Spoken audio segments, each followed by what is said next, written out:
On the morning of December 1st, 1948, the tide at Somerton Beach was coming in. Leaning against the seawall was a man in a well-pressed suit, looking as if he had simply sat down to rest. He was middle-aged and impeccably groomed, yet he carried no wallet, no cash, and no documents that could offer a name. The first signs of a systematic erasure appeared inside his jacket. Every manufacturer's label had been painstakingly and deliberately cut out of his clothing. Months later, investigators discovered one final detail hidden deep within the waistband of his trousers, a tiny fob pocket containing a rolled-up scrap of paper with 2 printed words. This was a person who had been manually and meticulously stripped of a history before he ever reached the sand. Witnesses from the night before remembered seeing him alive in that same spot. He was motionless, leading several couples to assume he was simply sleeping off a late night. The autopsy revealed deep congestion in his stomach, a common indicator of a fast-acting poison designed to kill and then vanish from the system without leaving a detectable trace. His body also showed unusual physical development. He possessed high, muscular calves, the kind often found in professional ballet dancers or elite athletes. The combination of an untraceable toxin and a highly conditioned physique left authorities struggling to categorize the man, whose death appeared increasingly specialized. In January, the search moved to the Adelaide railway station. Staff there identified a brown suitcase that had been left checked into the cloakroom the day before the man died. Like the man's suit, the labels in the suitcase were gone.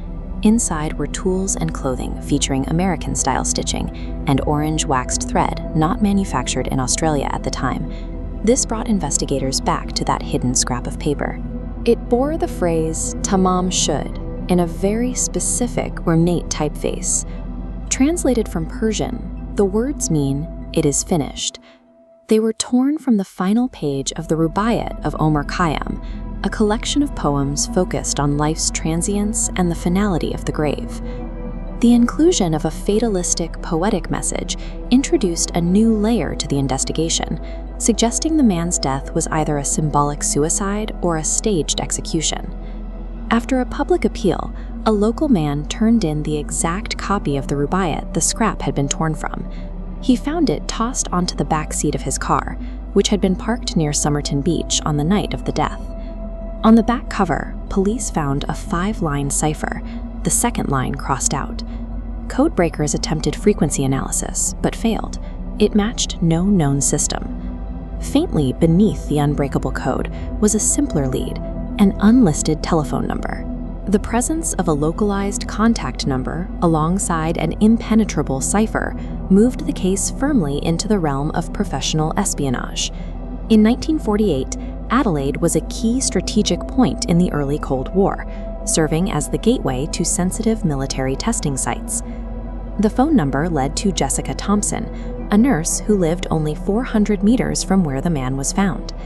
In police reports, she was given the pseudonym Justin. During her interview, she appeared ready to faint when shown a cast of the man's face.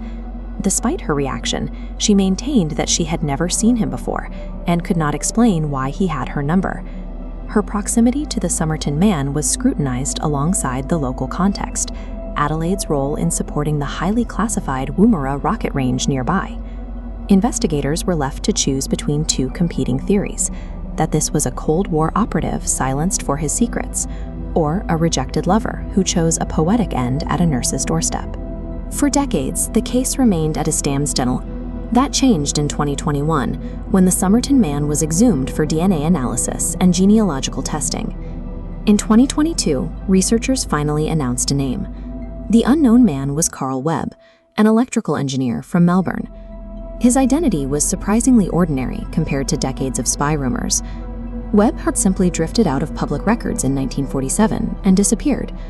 DNA was able to reconstruct his family tree and provide a name, but it could not reconstruct the events that brought him to that seawall. The questions that made the case famous remain. Carl Webb was an engineer, yet his belongings contained an unbreakable cipher and traces of an untraceable poison. We have the who, but identifying him has done nothing to explain the why. The reasons for his deliberate self-erasure were never recorded.